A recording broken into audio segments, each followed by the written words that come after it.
Suaraku masuk nggak? Masuk. Oke.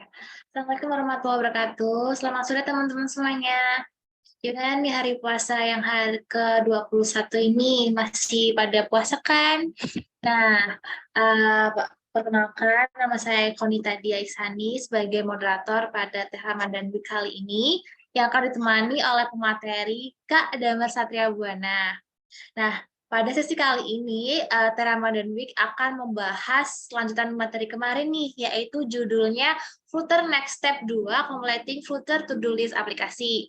Jadi, pada sesi kali ini tuh melanjutkan materi kemarin tentang pembuatan to-do list nih. Nah, to-do list itu apa sih? To-do list itu kayak teman-teman mencatat kegiatan sehari teman-teman nih, kayak pagi, siang, malam itu ditulis di aplikasi tersebut. Nah, sebelum memasuki pemateri pada hari ini, aku punya info nih buat teman-teman. Jadi, Teh Ramadan kali ini ada door prize nih dengan cara teman-teman ikutan membuat story di IG dengan teman-teman mengikuti kayak Zoom ini, di-share di story teman-teman dengan semenarik mungkin ya. Kemudian di-tag di akun GDSC Polines dengan username @gdsc.polines. Kemudian teman-teman harus usahain post story ini sebelum jam 10 malam ya. Kemudian teman-teman harus membuat story ini dengan semenarik mungkin. Jangan sampai ketinggalan ya teman-teman.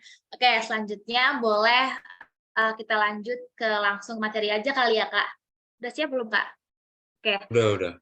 Waktu dan tempat saya silahkan ke Kak Damar Satria. Silahkan. Ya. Oke. Saya izin share screen ya.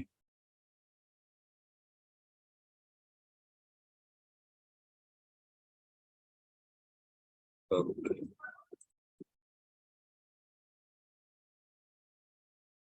Sebentar.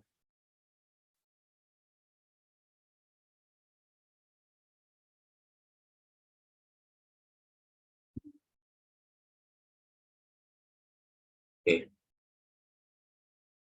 Ini semoga yang bawah nggak ganggu ya. Ini kayaknya ada hitam-hitamnya ya di bawah.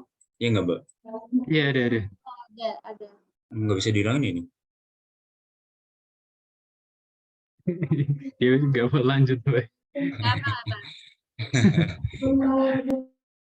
Oke. Oke, benar. Assalamualaikum warahmatullahi wabarakatuh. Selamat sore teman-teman semua. Selamat datang di acara Teh Ramadan Week. Hari ini kita akan melanjutkan pembahasan Flutter Next Step kemarin, yang mana kemarin kita tuh udah membuat aplikasi to-do list app ya teman-teman. Hari ini kita akan completing Flutter to-do list app kita. Jadi sampai udah selesai, sampai ada fungsionalitas aplikasi kita kayak gitu. Oke, ada beberapa topik yang akan aku bahas di sini teman-teman. Yang pertama introduction, pengenalan hari ini kita bakal ngapain, kemudian flashback, ini kayak apa yang sudah kita bangun sebelumnya, kemudian what's next tuh kayak apa yang akan kita bangun ke depannya, kemudian saya akan menjelaskan tentang models dan state management, ini mungkin istilah yang baru teman-teman dengar juga, akan saya bahas di slide berikutnya, kemudian ada sesi code lab dan akan ada closing dari saya. Sebelumnya perkenalkan, nama saya Damar Satria Buana, saya dari jurusan Teknik Informatika tahun 2021.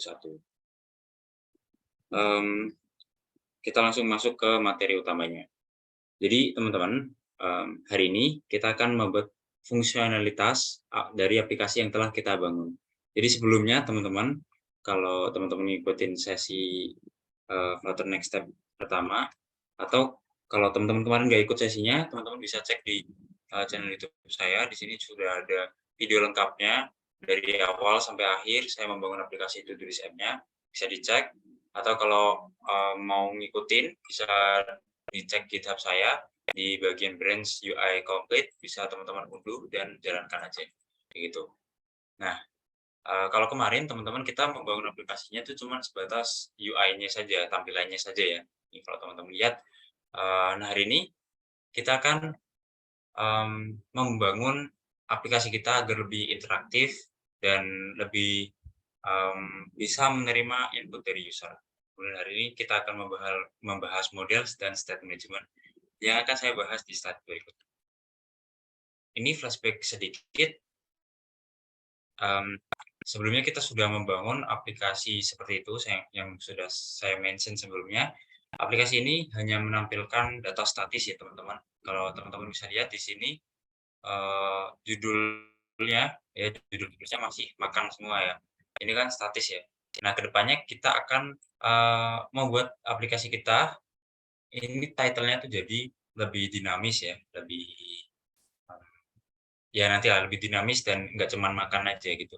Dan kita juga nantinya bisa membuat aplikasi ini menjadi lebih interaktif. Kalau misalkan ini button-nya dipencet, nanti dia jadi centang ya. Kalau teman-teman udah sering pakai aplikasi to do list ya, biasanya kan ada gitu ya, bisa dicentang, kemudian nanti bisa di-delete, kemudian bisa menambahkan item baru gitu.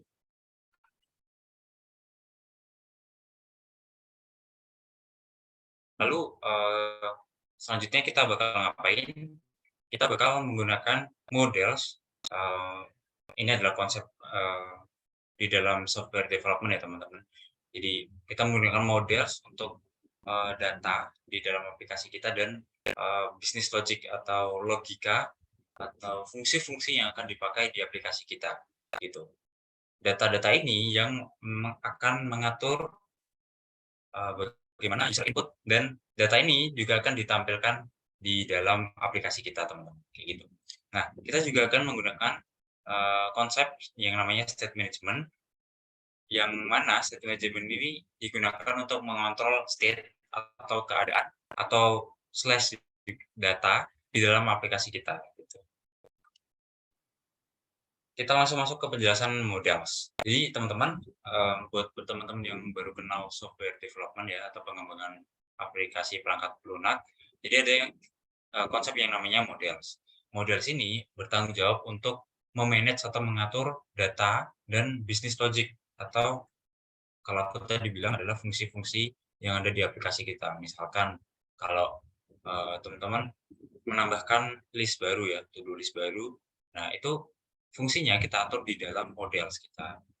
Gitu. Dan data itu juga, teman-teman, data itu kita bisa buat di dalam models dan nantinya kita bisa tampilkan di dalam aplikasi kita. Misalkan kayak kita buat models untuk judul dari to-do list app kita.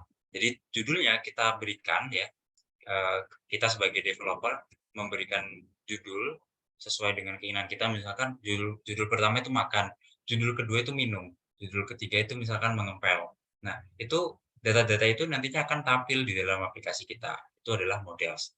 Kemudian sebenarnya teman-teman models itu bukan sebenarnya sih kayak biasanya models itu dipakai untuk mengambil atau mendapatkan nilai dari database gitu biasanya. Cuman kali ini kita tidak membahas sampai situ karena bukan topik utama dari bahasan kita. Kemudian models itu seperti yang aku bilang dia itu bisa digunakan untuk memproses user input atau kalau teman-teman biasa pakai aplikasi itu kalau aplikasinya statis atau cuma menampilkan data aja itu kan boring ya. Jadi kita membutuhkan aplikasi yang lebih interaktif. Nah, caranya itu menggunakan model ini. Begitu juga dengan state management.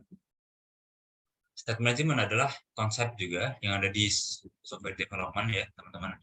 Yang digunakan untuk memanage atau mengatur keadaan, state, atau data kita. Jadi, state management ini kalau aku bilang ini yang menghubungkan antara models dengan aplikasi kita, teman-teman. Gitu. Kurang lebihnya seperti itu. Nah, tapi aku mohon maaf nih teman-teman, karena hari ini tuh penjelasan tentang state management itu seharusnya itu ada prasyaratnya, yaitu belajar tentang stateful widgets kalau di Flutter. Jadi ini istilahnya itu agak lompat ya, agak lompat dari penjelasan. Jadi harusnya setelah kemarin kita belajar tentang status widget, seharusnya itu kita belajar stateful widget dulu, baru kita belajar state management ya, state management.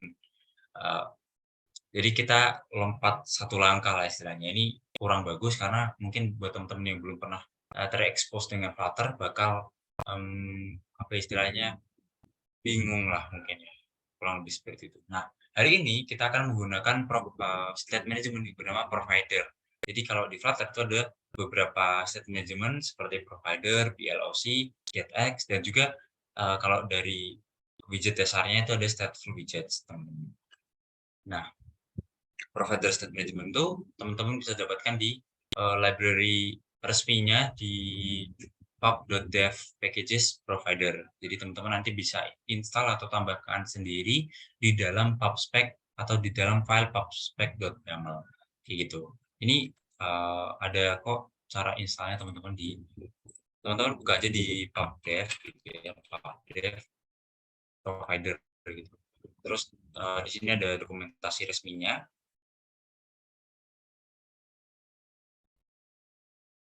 Agak mati.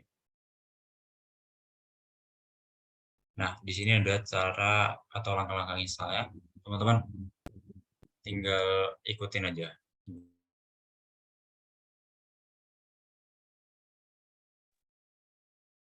Kayak gitu, teman-teman. Aduh, ini gangguannya. Oke. Saya lanjutkan. Nah, di provider state management itu ada beberapa komponen yang penting dan sering kita gunakan, teman-teman. Contohnya adalah change notifier, lalu change notifier provider, kemudian ada notify listener. Kita akan lebih bahas detailnya ketika kita melihat kodenya nanti, teman-teman. Lalu untuk teman-teman yang pengen belajar lebih detail lagi tentang provider state management, teman-teman bisa cek di Medium, itu ada tulisan yang cukup bagus menurut saya. Kalau channel YouTube, saya rekomendasikan dari channelnya Eriko Darmawan, kayak gitu. Untuk sesi kali ini juga sebetulnya saya sudah membuatkan recordnya, teman-teman. Ini versi lengkap dari apa yang akan saya jelaskan. Jadi buat teman-teman yang masih bingung ya nanti, kalau misalkan bingung tentang ini masnya ngomong apa sih? Nah, itu teman-teman bisa cek video saya aja. Lebih detailnya ada di situ. Oke, kita langsung ke sesi CodeLab ya, teman-teman. Di sini saya sudah siapkan aplikasi jadinya, teman-teman. Jadi ini juga aplikasinya sudah bisa diakses ya, teman-teman, di GitHub saya. Bisa teman-teman cek di sini di final result. Kalau teman-teman unduh ya, kalau teman-teman unduh zip-nya lalu jalankan, teman-teman akan mendapatkan aplikasi sesuai atau persis seperti milik saya ini. Jadi ini aplikasi yang kita bangun, teman-teman. Ini udah bisa dicentang, dan kalau dicentang ininya kecoret ya, kan aplikasi to-do list biasanya seperti itu kan. Kita bisa lakukan centang dan dia title-nya itu kecoret lah gitu. Terus kita juga bisa menghapus list kalau misalkan ini udah ini misalkan list hari ini hari apa ya? Hari Kamis ya. Ini list hari Rabu. Saya ingin membuat list baru di hari Kamis. Ini tinggal dihapus saja, teman-teman, ya. Clear. Terus kita mau menambahkan hari Kamis saya mau misalkan buka bersama. Ini kita tambahkan aja. Kemudian nanti malam saya mau tarawih gitu misalkan. Nah, itu udah bisa juga, teman-teman, kayak gitu. Oke, langsung aja tanpa berlama-lama lagi.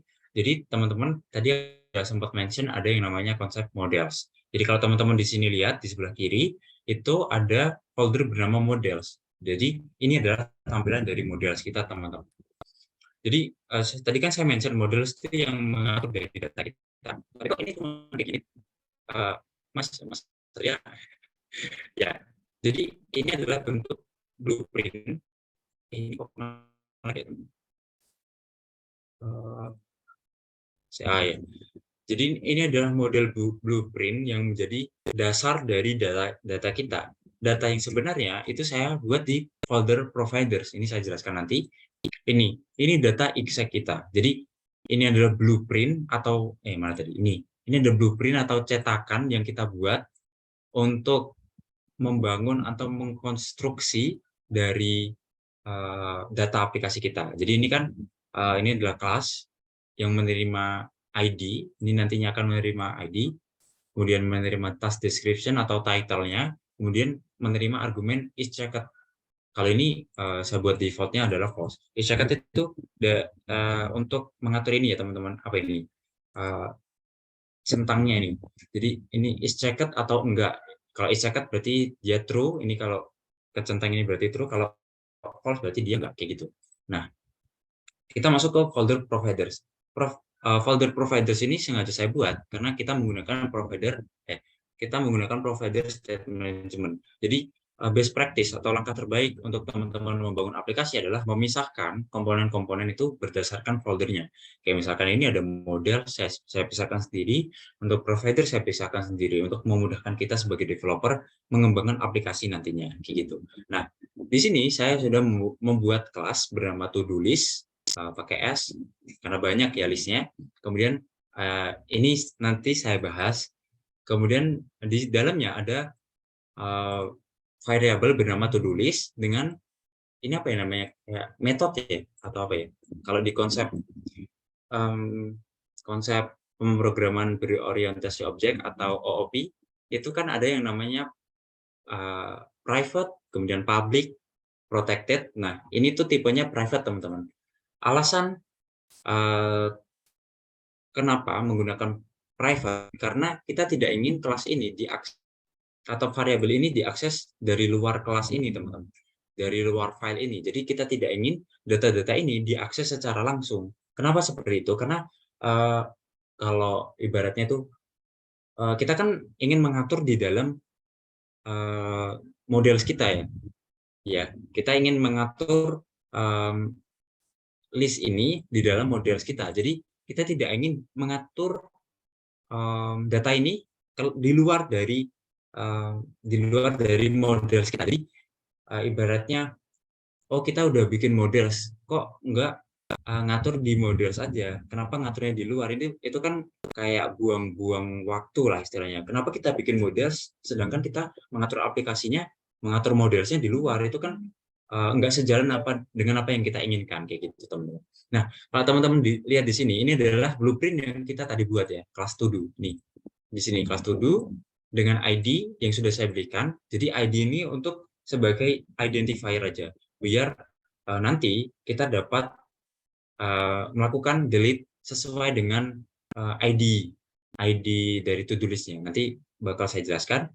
Kemudian di sini task desk-nya sudah saya tambahkan, ada menyapu, ada belajar, ada mengepel, jogging, sekolah. Ini yang nantinya akan tampil di aplikasi kita. Jadi ini misalkan saya reload ya, teman-teman.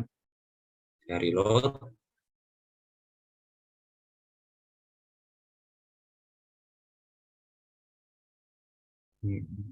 Nah, ini adalah exactly yang akan tampil di aplikasi kita, teman-teman. Nah, ini kita atur menggunakan state management nanti. Nah, is checked, ini kan false ya, berarti kan dia nggak kecentang. Ini true, ini kecentang, ini false, ini enggak. Kayak gitulah kurang lebihnya seperti itu. Nah, saya tadi bilang ini pakai private, terus cara aksesnya gimana? Jadi kita melakukan, kalau teman-teman tahu istilah getter dan setter di dalam pemrograman, nah kita pakai hal itu, kita pakai getter di sini. Jadi kita get atau kita dapatkan nilainya, lalu kita return ke dalam list, karena ini datanya list ya, list dan list dari to do gitu. Lalu kita melakukan split operator. Ini maksudnya apa? Ini untuk lebih jelasnya mungkin bisa teman-teman cari aja. Tapi intinya ini tuh namanya adalah spread operator. Jadi dia menyebar. Jadi dari list kita ubah menjadi to-do biasa nih. Jadi nggak jadi list lagi. Tapi tetap aja ini kita kurang jadi list lagi. Jadi gimana ya?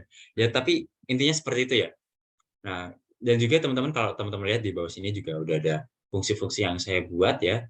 Ini hiraukan dulu karena kita akan masuk ke main data. Kita akan masuk ke pembahasan statement. Jadi aplikasi kita sudah menerapkan yang namanya statement. Dari mana kita bisa lihat tersebut? Kita coba buka file pubspec.yaml. Lalu kita coba scroll ke bawah. Teman-teman lihat ke dependencies ya. Kemudian teman-teman lihat di sini ada provider. Terus ini adalah versinya atau ya versinya. Ini saya pakai versi yang terbaru. Jadi ketika saya sudah menginstal library ini, artinya saya sudah menggunakan provider gitu. Dan saya panggil di sini teman-teman. Di import nomor 2, saya panggil provider.dar. Nah, ini di dalam provider tutor itu ada kelas yang namanya change notifier provider, ya. Ini adalah kelas yang digunakan untuk mendefinisikan di mana kelas di bawahnya, ya, kelas anak-anaknya itu nanti menerapkan provider state management, teman-teman. Ya, kayak gitu. Dan di sini dia tuh menerima parameter wajib, argumen wajib yang harus diberikan. Yang pertama ada parameter create dan kedua ada parameter builder. Keduanya menerima konteks karena kita provider state management itu memanfaatkan konteks untuk mengirimkan data, kurang lebih seperti itu. Nah, di sini create itu adalah provider apa istilahnya models yang kita definisikan untuk membuat aplikasi kita. Nah, ini to-do list itu kan models dari aplikasi kita kan, teman-teman. Oke, di sini. Ini adalah models dari aplikasi kita. Dan jangan lupa, teman-teman, kalau pakai provider state management, teman-teman juga harus menerapkan change notifier. Ini pakai apa ini? Keyword with. Ini kayak implement. Kalau teman-teman pernah belajar Java, with itu tuh kayak implement lah istilahnya. Jadi, dia mengimplementasikan change notifier agar nantinya dia bisa digunakan di dalam change notifier provider kayak gitu, teman-teman. Oke, kurang lebihnya seperti itu. Dan builder ini adalah aplikasi yang akan kita bangun, gitu. Namanya aja builder ya. Kita ke main screen karena kita yang kita build ya, teman-teman, itu adalah main screen kelas main screen. Maka kita ke main screen. Nah, teman-teman, kalau kita udah pakai yang namanya state management, itu artinya kita sudah tidak membutuhkan lagi stateful widget, teman-teman. Jadi kita di sini hanya memakai stateless widget dan kita sudah bisa mengubah aplikasi kita seinteraktif mungkin. Jadi kalau teman-teman ini ada informasi ya sedikit lah. Jadi kalau teman-teman mengembangkan aplikasi Flutter, itu ada yang namanya stateful widget. Stateful widget itu digunakan untuk mengatur aplikasi kita agar lebih interaktif. Ketika kita ingin mengubah data di dalam aplikasi kita menggunakan stateful widget. Nah, tapi stateful widget itu ternyata kalau dari segi performa itu ternyata dinilai kurang. Jadi ada yang namanya state management gitu. State management ini memungkinkan kita sebagai developer membangun aplikasi seperti menggunakan stateful widget, tapi versi lebih ringannya, kurang lebih seperti itu. Oke? Ya, kurang lebih seperti itu, teman-teman. Nah, di sini teman-teman, kalau teman-teman lihat ya, di sini saya ini abaikan dulu ya teman-teman, karena ini ya nantilah. Di sini teman-teman lihat ada provider.of, terus di dalamnya itu adalah tipe datanya ya. Tipe datanya saya gunakan yang saya definisikan sebelumnya di sini. Jadi harus sesuai gitu. Kalau kita definisikannya to-do list ini, yang kita pakai di sini juga harusnya to-do list kayak gitu. Dan dia harus juga menggunakan konteks karena konteks itu yang kita terima dari provider itu. Nah, kita buat di sini final variable untuk mengakses providernya. Kemudian ini kan kalau kita mengakses ini, itu kita baru mengakses kelasnya dari luarnya. Jadi kita belum mengakses modelnya. Kalau kita ingin mengakses modelnya, kita bisa melakukan menambahkan to-do list ya, ini to-do list .to-do list, yaitu yang ini. Jadi kita bisa mengambil data dari situ kayak gitu. Nah, ini kepakainya di mana sih, Mas? Waduh, Mas. Ini kepakainya di mana sih? Ya, kan karena kita menggunakan model kita untuk list di sini ya, teman-teman. Jadi kita coba cari kode kita yang menampilkan list ini. Jadi kemarin kan kita udah membangun aplikasi kita ya di bagian list type, di dalam list type ini dan di dalam list view builder. Saya jelasin dari atas dulu. List view builder ada yang namanya parameter item count. Item count ini jumlah dari data kita. Itu harus sesuai ya, teman-teman. Nah, di sini saya pakai all to do list ya. Yang tadi variable all to do list ya. Ini harus teman-teman ingat. Dot length atau panjang dari model kita. Nah, kalau ini tidak sesuai ya, ini bakal error, teman-teman. Misalkan aduh nanti takutnya error semua ya. Ya pokoknya intinya ini jumlah datanya harus sesuai, exactly the same. Makanya saya pakai ini fungsi dari bawaan dari tipe data list ya teman-teman. Kalau teman-teman belajar kemarin kayak gitu. Jadi harus exactly the same. Kemudian teman-teman ke bawah. Jadi seperti yang saya bilang tadi, kita kan ada nih apa ya, di aplikasi kita ada yang namanya button ini, kemudian button di delete, kemudian ada yang berubah juga di dalam teksnya. Jadi kemungkinan besar teman-teman kita menggunakan state management di situ, gitu. Nah, buktinya di mana, Mas? Buktinya tuh ada di sini. Kita cek dulu di iconnya. Jadi kalau teman-teman lihat di sini list style, di bawahnya ada leading ya, parameter leading itu menerima icon button, itu yang ada di sebelah sini. Itu icon button, kemudian di sini ada on press, ini kita abaikan dulu. Nah, di sini ada icon, teman-teman. Icon ini kita bisa apa ya? Kita bisa ubah-ubah lah istilahnya. Ya, iconnya ini kan berubah-ubah nih. Kayak mana caranya? Gimana caranya? Itu kita mengambil datanya dulu dari all to do list, teman-teman. Kita ambil datanya all to do list untuk setiap indeks. Nah, indeks ini dapat dari mana? Ini dapatnya dari item builder. Jadi, kalau kemarin saya sudah jelaskan, item builder tuh melakukan perulangan terhadap list yang kita berikan, ya. Ini kan list nih. Jadi indeks itu kalau teman-teman udah belajar perulangan ya, for itu kan pakai indeks ya perulangannya. Jadi setiap indeks dari list. Nah, itu ya sama kayak ini teman-teman. Jadi kita all to do list untuk indeks tertentu dot is check. Jadi kita mengakses dot is check, data is checked-nya kayak gitu. Jadi ini tanya, ini ada tanda-tanya juga, apakah dia tercek gitu atau tercentang gitu. Kalau iya, maka dia yang akan tampil checkbox seperti ini. Kalau enggak, dia yang tampil adalah kosongan kayak gini. Nah, ini teman-teman kalau teman-teman cari, ini adalah namanya ternary operator. Jadi ini adalah if else statement tapi dipersingkat teman-teman. Jadi itu yang namanya ternary operator. Jadi apakah sorry. Jadi intinya teman-teman, itu dia tanya apakah ya, ini kan ada tanda tanya nih, apakah dia tuh tercentang? Kalau tercentang berarti kita tampilkan checkbox. Kalau tidak, ya ini sebaliknya. Kalau tidak, ya kita tampilkan blank aja gitu. Tuh. Nah, di sini kalau teman-teman lihat ada on press. Jadi icon button itu kan menerima on press ya, teman-teman. Ya, menerima on press ya, teman-teman. Di sini saya sudah tambahkan fungsi yang namanya check press. Loh, ini ambilnya dari mana, Mas? Kok nggak ada? Kok langsung ada kayak gini? Nah, kalau teman-teman perhatikan sebelumnya di dalam model kita udah ada fungsi ya. Kalau ada void gini, itu kemungkinan besar adalah fungsi. Jadi void itu adalah fungsi yang tidak mengembalikan nilai. Jadi tidak ada return-nya. Sudah saya buatkan fungsinya di sini. Jadi ini adalah fungsi yang akan kita pakai untuk melakukan, oh ini sebenarnya kita centang atau enggak. Gitu. Oke, jadi check press ini menerima indeks. Kenapa? Seperti yang aku bilang, kalau ini aku pencet ya, itu kan untuk khusus indeks tersebut ya. Kayak nggak mungkin kalau aku centang ini, yang ini juga ikut tercentang. Kayak gitu loh maksudnya. Jadi kalau misalkan aku centang ini, jangan sampai semuanya ikut kecentang, karena nggak masuk akal dong, karena yang kita centang kan yang satu aja nih belajar. Kenapa yang semuanya ikut tercentang? Makanya kita butuh indeks ya untuk menerima parameternya atau menerima argumennya. Nah, di sini di dalamnya kita lakukan fungsi not, teman-teman.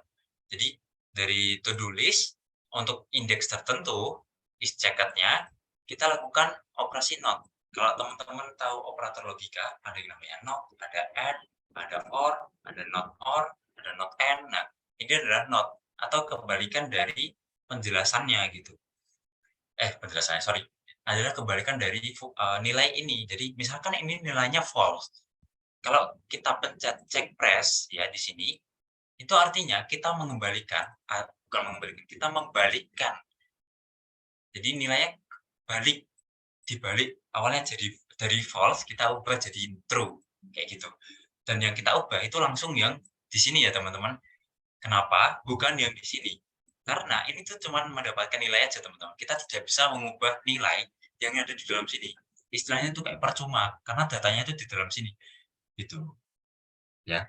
Terus kalau teman-teman perhatikan di sini ada notify listeners. Nah, tadi saya sudah sempat mention di PPT ada yang namanya notify listeners. Kalau misalkan nih saya hilangkan ya, saya komen lalu saya save, aplikasinya tuh nggak akan berjalan. Nih coba, kalau saya pencet nggak akan bisa. Ini sudah saya pencet ya teman-teman. Kalau teman-teman dengar dari mouse saya, ya nggak akan berjalan. Tapi coba nih saya hilangkan, saya tampilkan lagi, terus saya save, dia akan berfungsi seperti yang saya sebutkan tadi. Why? Pertanyaannya adalah why gitu kan? Kok bisa? Nah, jadi notify listener itu kita gunakan untuk menghubungkan ya state management ini dengan on press ini. Jadi ketika on press, oh ini kan artinya ya kalau dari bahasa Indonesianya ini kan notify listener. Jadi ini ibaratnya ini pendengarnya. Jadi kalau nggak kita kasih pendengar, dia nggak akan tahu. Istilahnya dia kita panggil, tapi dia nggak noleh. Nah, kurang lebih analoginya seperti itu. Kayak gitu, makanya kita pakai notify listeners. Oke. Lalu kalau teman-teman scroll ke bawah dan mungkin teman-teman coba, itu ada yang kecoret nih teman-teman, teksnya kecoret kan. Nah, itu kayak mana caranya? Jadi di bagian teks teman-teman dan di bagian tepatnya di bagian style ya, itu kita gunakan logika yang serupa seperti kayak icon, cuman bedanya ini di teks style-nya aja. Jadi kalau kita tanya nih, all to do list untuk setiap indeks, apakah dia tercentang? Ya, apakah dia tercentang nih tanda tanya. Kalau iya, kita kasih text decoration dot line through. Line through itu yang ini. Stylenya tuh jadi kayak mencoret lah, ngecoret teksnya gitu.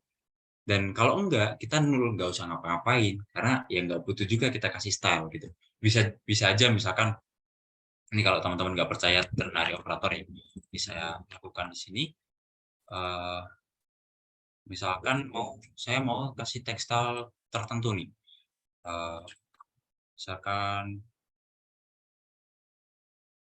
font size-nya saya gedein lah misalkan ya. Jadi berapa? 30 biar ketahuan.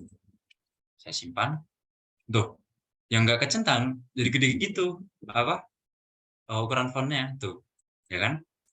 Nah, kurang lebihnya kayak gitu teman-teman. Tapi ini aplikasinya jadi aneh kalau kayak gini. Makanya saya kasih nol aja. Jadi dia nggak ngapa-ngapain. Nah, kayak gitu. Nah, kalau teman-teman perhatikan juga seperti yang aku bilang tadi, ini juga data yang kita berikan juga dinamis ya teman-teman. Ini ambil dari model yang kita berikan. Ya, itu gimana caranya? Jadi kalau dari sebelumnya dari Flutter kemarin next step 1 itu kita bikin teksnya itu statis teman-teman. Ya, itu misalkan nih saya hapus dulu ya. Itu semua datanya itu kayak gini kan, makan gini kan. Nah, datanya tuh kayak gini. Karena kita ingin mendapatkan data dari models ya, karena kita sudah buatkan models, oleh karena itu kita akses saja teman-teman. Jadi bisa diakses istilahnya. Jadi teks, karena teks itu menerima string, kita terima dari task desk atau title-nya tadi teman-teman. Makanya sekarang kalau saya refresh, datanya udah sesuai kayak yang di models kayak gitu. Oke, aku harap apa yang aku bicarakan sejauh ini nggak begitu memusingkan ya. Kalau kalau ada yang memusingkan bisa langsung ditanya aja di kolom chat atau on mic aja nggak apa-apa. Lalu tadi kan aku sudah mention juga ya ada fungsionalitas untuk menghapus data kita. Kalau dipencet bisa kehapus. Nah itu ngaturnya di mana teman-teman? Kalau teman-teman ngikutin Flutter Next Step 1 ya teman-teman, itu kan saya sudah buatkan kontainer ya, ini kan kontainer untuk menerima input dari user untuk menghapus ya. Tapi kemarin itu masih kosong ya, kemarin masih kosong kayak gini. Nah sekarang kita udah tambahkan fungsionalitas teman-teman, yaitu namanya adalah delete to do ya. Ini bikinnya di mana ya? Bikinnya ada di models kita, teman-teman. Tadi saya sudah mention bahwa models itu kita gunakan sebagai business logic kita. Dan ini yang namanya business logic kita. Jadi kita gunakan model itu bukan untuk memberikan data atau menerima data saja. Selain itu kita juga memberikan fungsi-fungsi logik dari aplikasi kita, kurang lebihnya seperti itu. Nah, delete to do itu ada di sini teman-teman. Ya, balik lagi di sini ada void karena kita tidak ingin mereturn apa-apa. Namanya adalah delete to do sesuai sama yang saya panggil di sini delete to do, dan dia menerima parameter ID. Nah, ini beda lagi ya sama kayak yang atasnya. Loh, kenapa nggak pakai indeks nih, Mas? Karena ada sesuatu hal yang nantinya kita kita samakan dengan apa yang ada di model kita. Gini deh, misalkan ID itu kan unique identifier dari data kita. Nah, kita tuh pengen kita menghapus data kita sesuai dengan ID yang kita tentukan. Kenapa nggak pakai indeks? Karena kalau indeks itu ya lebih kalau intinya kalau pakai edit itu lebih simpel sih kalau menurut saya pribadi. Mungkin bisa pakai indeks, tapi kalau best practice-nya yang saya lihat dari tutorial di YouTube itu kebanyakan pakai ID karena ID itu sebagai unique identifier aja gitu. Kayak gitu. Jadi di sini saya pakai to-do list .remove where, ini adalah fungsi dari bawaan dari Flutter list ya. List fungsi bawaan dari Flutter di mana dia itu remove where ya. Sebetulnya ada lagi teman-teman, misalkan coba saya tulis list remove. Jadi fungsi remove itu ada banyak ya. Yang saya pakai itu remove where. Kenapa saya pakai remove where? Karena remove where itu kayak menghapus dengan kondisi tertentu. Di sini dia menerima parameter list ketika ini yang logiknya di sini. Ketika list ID list.id yaitu ini list.id ini ya teman-teman, itu sama dengan ID yang kita berikan nantinya. Dan jangan lupa teman-teman kita kasih notify listener agar kalau ini dihapus ya udah artinya di aplikasi kita juga kehapus teman-teman, kayak gitu. Nih coba kita terapkan di sini ya. Ketika on tab to do list, dia melakukan to do list delete to do. Nah ini ID kita dapatkan spesifik dari setiap indeks teman-teman. Jadi all to do list untuk indeks tersebut dan juga ID tersebut. Jadi lebih detail lagi. Jadi nggak mungkin salah kalau kita hapus ini, takutnya kalau misalkan kita hapus satu malah kehapus semua kayak gitu kan. Nah itu bahaya kan. Jadi kurang lebihnya seperti itu. Nah yang terakhir teman-teman di sini adalah fungsi untuk menambahkan nih kalau kita lihat belajar. Ini dia bisa menambahkan list kayak gini. Ya. Nah itu di mana teman-teman? Kalau teman-teman lihat balik lagi ya ke Flutter Next Step 1, saya sudah berikan penjelasan tentang pembuatan text field ya. Text field itu dia menerima user input berupa string atau teks lah kayak gitu. Itu letaknya ada di text field sini. Jadi sebelum kita masuk ke button sini, kita harus istilahnya menerima inputan ini dulu. Jadi nggak sembarangan ketika diklik itu langsung keterima, itu enggak. Jadi kita harus lakukan controlling terhadap user input gitu. Nah di text field teman-teman itu adalah ada parameter yang namanya controller. Di sini kalau teman-teman lihat ada yang namanya controller. Nah ini controller itu ambilnya dari mana? Kalau teman-teman drag di sini controller, dia itu menerima text editing controller ya. Nah, di sini saya sudah definisikan variabel text controller. Kita scroll ke atas, text controller itu ada di sini teman-teman. Final text controller sama dengan text editing controller seperti yang udah dibilang di controller di sini ya. Di sini. Nah, dia menerima text editing controller. Nah, fungsinya controller itu apa, teman-teman? Jadi controller itu adalah fungsinya menerima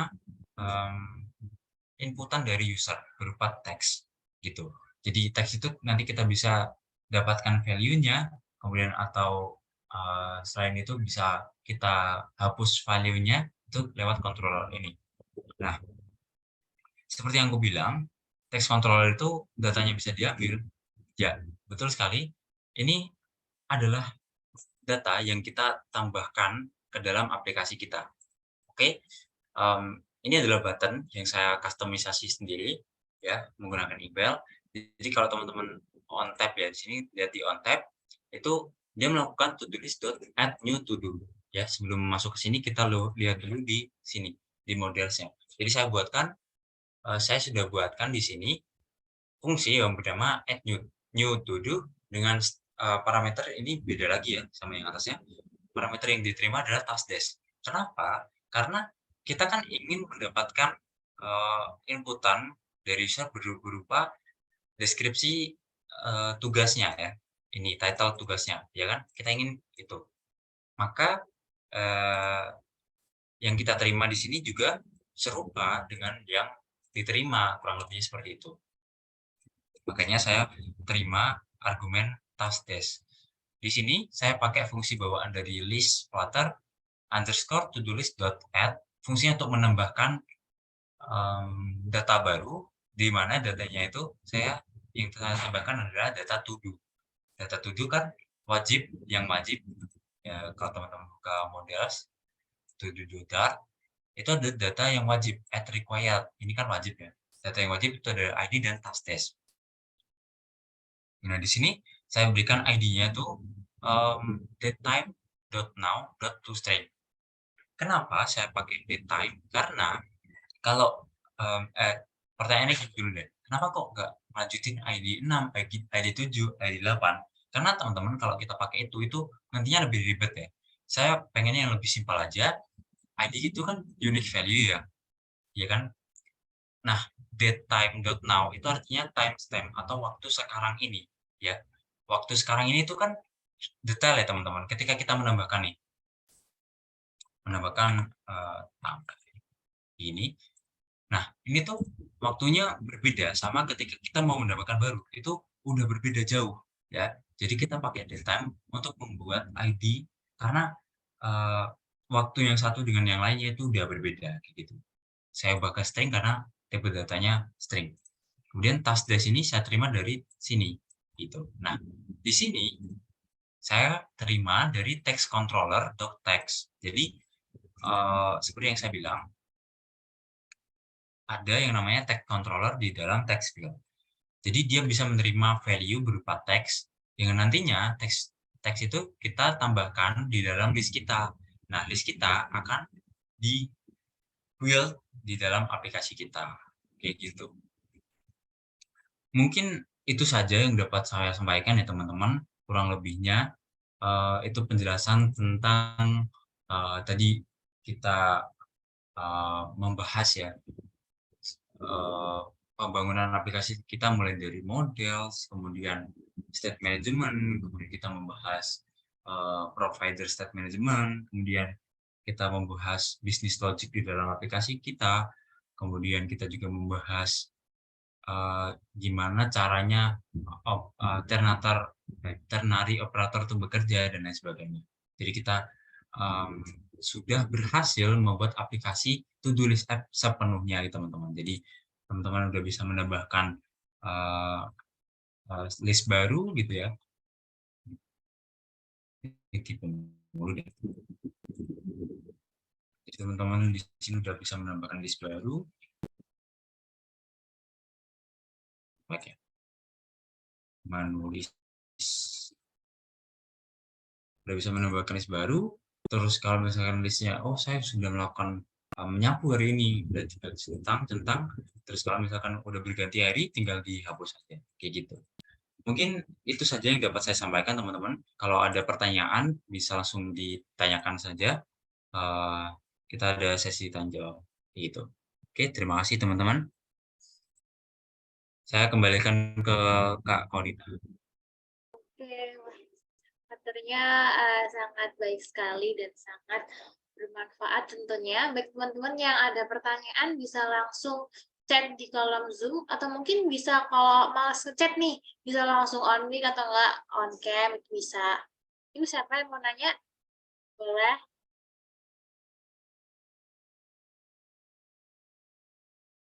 Ayo. Aku aja deh Kak, aku mau tanya Kak, aku izin bertanya ya Kak. Boleh. Oke, jadi oh ya maaf sebelumnya ini berisik ya Kak. Jadi Aku mau tanya buat kakaknya Kak Damar sendiri nih. Nah, itu tuh untuk mempelajari untuk mempelajari Flutter dan sama untuk membuat project itu tuh ada tips triknya gitu nggak? Biar biar apa ya? Biar lebih paham, biar cepat paham, terus sama biar nggak bosan gitu loh, Kak.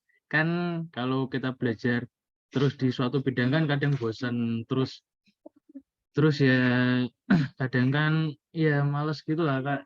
Ya ada tips gitu nggak, Kak? Biar kita lebih semangat gitu buat belajar, biar sampai expert gitu lah, Kak. Terima kasih, Kak. Oke, ini langsung saya jawab aja, Kak. Sebelumnya terima kasih pertanyaannya dari Mas Riagung. Izin menjawab pertanyaan pertama, eee, gimana caranya, kayak membangun aplikasi gitu ya, biar bisa membangun aplikasi atau paham apa yang kita bangun, mungkin seperti itu ya kurang lebihnya. Kalau saya pribadi, itu harus ada referensi, gitu. Jadi, kalau saya pribadi itu saya sulit untuk mendapatkan ide ya, untuk membangun aplikasi dari awal. Makanya saya butuh referensi. Biasanya referensi itu saya dapatkan dari, YouTube. Saya bisa cari misalkan kalau konteks seri ini to-do-list app, saya cari dulu to-do-list app. Saya tonton dulu, tutorialnya dari awal sampai akhir, jadi nanti saya lihat dulu, oh ini inti-intinya tuh kayak gini gitu. Nah kemudian saya terapkan, saya latihan gitu, tanpa lihat tutorialnya dulu. Jadi saya coba, eee, bikin ulang dengan pemahaman yang saya tangkap dari, tutorial tersebut, kemudian, "Oh ternyata aplikasinya nggak jalan nih," saya baru ulangi lagi, kayak gitu terus-menerus. Memang, tadi juga Mas sempat bilang kalau, mungkin, gimana caranya biar nggak bosan. Memang kadang kita merasa bosan, saya sendiri juga kadang bosan, apalagi kalau ada tahap tertentu ya ketika kita belajarnya udah sampai itu-itu aja, kayaknya saya belajar nggak ada perkembangan mungkin ya. Justru, hal ini harus cepet-cepet disadari nggak sih? Kayak, "Oh saya sudah, eee, kayaknya proses belajar saya tuh udah di tahap kayak gitu-gitu aja, nggak ada perkembangan." Hal ini tuh kayak, harus cepet-cepet disadari dan menurut saya harus memikirkan ke depannya gitu. Alasan-alasan apa saja yang membuat kita tuh menjadi bosan, oleh karena itu kita harus atasi. Biasanya kalau saya pribadi, saya bosan tuh karena tantangannya itu-itu aja. Makanya saya coba cari, hal apa saja yang bisa meningkatkan skill atau meningkatkan kemampuan saya. Kalau konteksnya Flutter misalkan, saya mungkin, membuat aplikasi yang belum pernah saya bangun atau materi-materi ini, oh ternyata saya belum pernah dapat terekspos materi state management, makanya saya belajar state management. Kayak gitu. Jadi, materinya semakin terupdate dan juga itu mengatasi kebosanan. Tapi biasanya yang saya sering hadapin, bosan itu teratasi, tapi kita menghadapi masalah baru, yakni, wah ternyata sulit juga ya buat belajar materi baru, ternyata sulit juga untuk memahami konsep baru. Nanti ujung-ujungnya, kewalahan dan nanti bosan, ini kayak lingkaran setan. Makanya, eee, apa ya, cari dulu apa yang disuka dulu nggak sih biasanya. Makanya kalau udah kita suka sama itu, kita akan berusaha untuk, tetap berusaha untuk, apa ya, mencari tahu hal tersebut. Mungkin kayak gitu sih jawaban yang bisa saya berikan. Oke, oke, Mas. Mantap, mantap sih, Mas Damar jawabannya. Jadi tercerahkan, jadi semangat buat belajar. Gitu. Oke, itu aja dariku mungkin, Mas, untuk pertanyaannya. Kasih, Mas. Ada yang mau tanya lagi mungkin teman-teman? Tunggu ya pertanyaannya ya.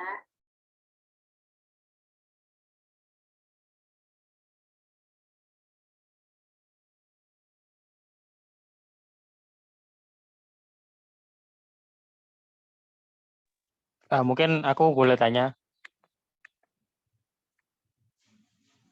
Boleh, silakan Kak Raffi ya. Pas banget, Mas Satria, saya mau tanya. Jadi sepengetahuan saya kan state management di dalam Flutter itu kan lebih dari satu, maksudnya nggak cuma provider ya, tadi ada GetX, ada BLOC, ada blog lah itu. Kemudian ya pokoknya banyak. Nah, yang sudah mungkin yang menurut Mas Satria itu mudah dipahami, maksudnya lebih gimana dong? Easy, gak easy juga sih. Kayak beginner friendly, kayak pemula ini yang cocok itu pakai yang itu aja gitu loh, karena lebih mudah lah kalau penyesuaian. Nanti kalau udah agak expert, nanti bisa pakai apa kayak itu. Mungkin Mas Satria ada saran mungkin gitu. Oke, makasih pertanyaannya Mas Raffi. Ini saya menjawab sejauh pengetahuan saya. Jadi saya kan ikut course tentang Flutter ya, dan saya juga ya banyak cari tutorial di YouTube dan slash internet lah pokoknya saya cari-cari. Ternyata provider itu bukan salah satu, memang bukan satu-satunya juga sih. Kayak state management yang paling mudah dipahami itu ya dari provider gitu. Jadi kalau teman-teman mau belajar mulai dari awal state management, provider itu adalah state management yang ramah untuk beginner. Ya kurang lebihnya seperti itu. Ini nggak cuma saya yang bilang, karena dari course saya itu juga pakainya provider, dan pengajar itu apa ya namanya? Ya instrukturnya itu bilang kalau ya provider itu salah satu yang memang mudah dipahami karena dia masih pakai konteks ya. Tadi kan saya mention dia masih pakai konteks gitu. Kemudian kalau selanjutnya itu ada BLOC kalau nggak salah. BLOC itu juga salah satu yang sering dipakai dan nggak mudah juga sih kalau menurut saya. Dia agak lebih sulit daripada provider kalau menurut saya. Dan kemudian kalau yang saya baca dari internet yang paling sulit itu GetX, bukan yang paling sulit. Yang mungkin lebih challenging karena dia udah nggak pakai konteks. Jadi untuk pemula mungkin lebih membingungkan. Itu sih yang biasa saya baca atau saya tahu dari internet. Jadi urutannya tuh provider, blog, dan GetX. Tapi ini tergantung ini juga masing-masing. Kayak pemahaman masing-masing nggak sih? Kayak mungkin Mas Raffi udah terbiasa terekspos dengan BLOC ya, atau sudah terbiasa terekspos dengan GetX. Itu kan referensi kita kan berbeda. Kalau saya pribadi, saya lebih terekspos dengan provider, makanya saya rekomendasikan provider kayak gitulah kurang lebih. Menjawab ya Mas Raffi. Oke, siap, aman Mas.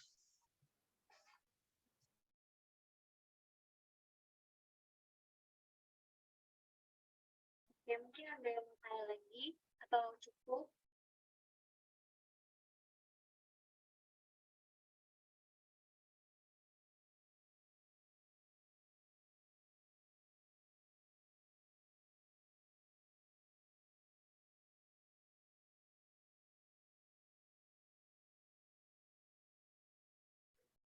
Misi izin bertanya, apakah bisa? Bisa Mas. Nah, maaf, itu laptop saya nggak kameranya setengah error. Nah, saya mau tanya ini, kan Mas Damar kan udah lebih duluan ya terjun ke bidang bikin aplikasi ini gampangannya. Itu menurut Mas Damar itu skill apa yang bisa ditingkatin duluan untuk jika ingin menelateni bidang mobile ini gitu. Kayak kita harus bisa apa dulu nih gitu. Mungkin bisa dijelaskan dari pengalamannya Mas Damar. Oke, aku nangkep pertanyaannya. Jadi mungkin sebelum masuk ke mobile dan lebih cepat memahami mobile programming gitu ya, kita harus belajar apa aja. Ini mungkin secara umum sih, nggak hanya mobile. Kayak mungkin kalau teman-teman belajar framework seperti Laravel atau mungkin React.js itu juga terpakai. Itu pertama itu dasar pemrograman. Itu udah nggak bisa dipungkiri karena kita kan mau memprogram sesuatu. Jadi nggak mungkin kita nggak belajar pemrograman. Kayak apa sih maksudnya dasar pemrograman tuh? Misalkan belajar mulai dari variabel, pengertian variabel, kemudian tipe data, kemudian list, kemudian looping, terus conditions. Nah, setelah dasar pemrograman, teman-teman meningkat lagi menjadi belajar OOP atau Object Oriented Programming. Ini paradigma pemrograman yang sekarang tuh udah bukan dipakai lagi, tapi memang ya kita pakainya seperti itu. Default-nya tuh udah pakainya OOP. Jadi bukan declarative programming lagi, tapi kita udah pakainya OOP. Nah, OOP itu kan lebih membingungkan atau lebih sulit lah daripada dasar pemrograman. Makanya butuh waktu belajar yang agak lama untuk memahami OOP ini. Kemudian untuk spesifik ke mobile programming, tentunya seharusnya sebelum masuk ke Flutter khususnya, itu harus belajar ini dulu sih kalau menurut saya, Android native. Ya, itu sangat disarankan. Kalau saya ikuti beberapa seminar atau webinar gitu ya dari Flutter gitu ya, itu mereka sangat menyarankan untuk belajar dari awalnya, dari Android native-nya. Karena Flutter sendiri itu kan framework yang bisa dipakai di Android, iOS, kemudian lain sebagainya gitu ya. Nah, penting bagi kita developer untuk mengetahui standar-standar aplikasi yang kita bangun untuk aplikasi Android, kalau kita khusus membangun Android. Kayak gitu. Jadi, itu ya tadi ya Mas Dimas. Jadi, kayak yang pertama tentu saja dasar pemrograman. Bahasa pemrograman apapun menurut saya masih valid, tinggal yang ditanamkan adalah konsep pemrogramannya. Jadi kalau mau pindah bahasa, itu tinggal belajar bahasanya aja. Kayak teman-teman belajar dari bahasa Indonesia ke bahasa Inggris, ya kan? Teman-teman kan udah tahu konsepnya mau ngomong apa. Secara bahasa, oh saya mau ngomong A, B, C, D. Teman-teman tinggal belajar dictionary-nya atau kamus-kamusnya atau sintaks ya kalau dari bahasa pemrograman. Kemudian teman-teman belajar OOP. Karena ini konsep yang sangat penting di dalam dunia mobile, gitu. Kemudian yang ketiga tentu saja belajar tentang dasarnya dulu dari Android native-nya. Kalau tadi saya bilang kayak gitu sih. Apakah menjawab?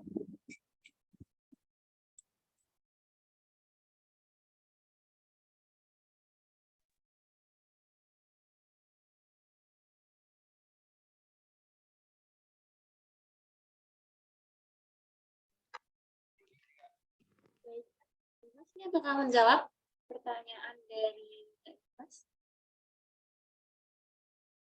Oh, mungkin sinyalnya kali ya. Oke, ini udah pada tanya semua kan? Mau ditutup apa gimana? Tutup aja. Pak, masih ada lagi?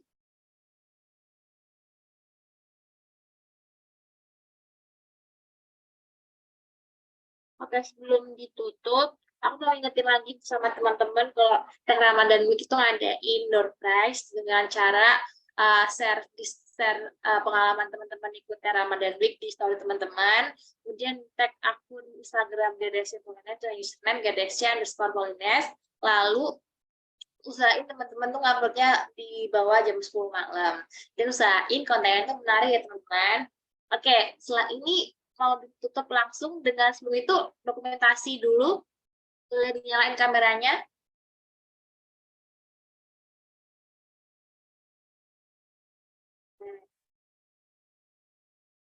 Ini operator kan yang screenshot siap nggak? Oke. Satu. Siap ya. Saya tak hitung ya. Yuk hitung. Siapa yang hitungin? Kamu. Oke. 1, 2, 3. Saya. Nah. Saya. Wait. Ulang. Saya.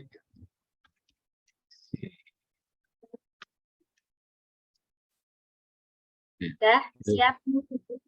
Siap. 1, 2, 3.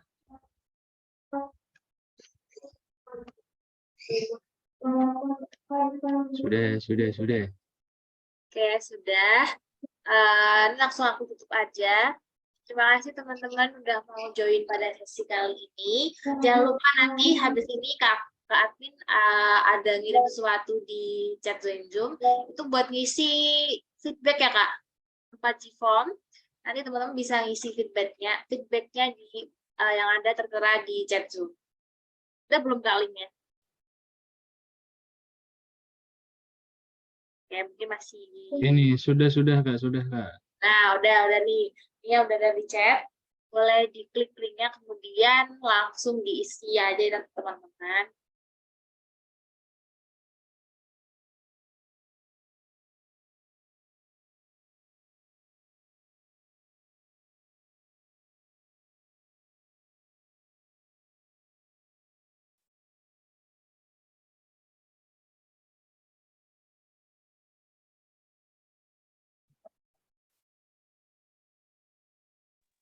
Keren Mas Satria.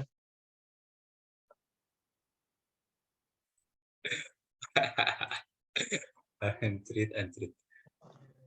Sami golek takjil mau. Tak sami golek takjil. Aku guru-guru sharing kira untuk tajil. Apa? Tahun dino. Iku salah Waduh Raffi. masih aku nggak tahu ngajak-ngajaki apa iki. Elit kok ngono. Parabet lho.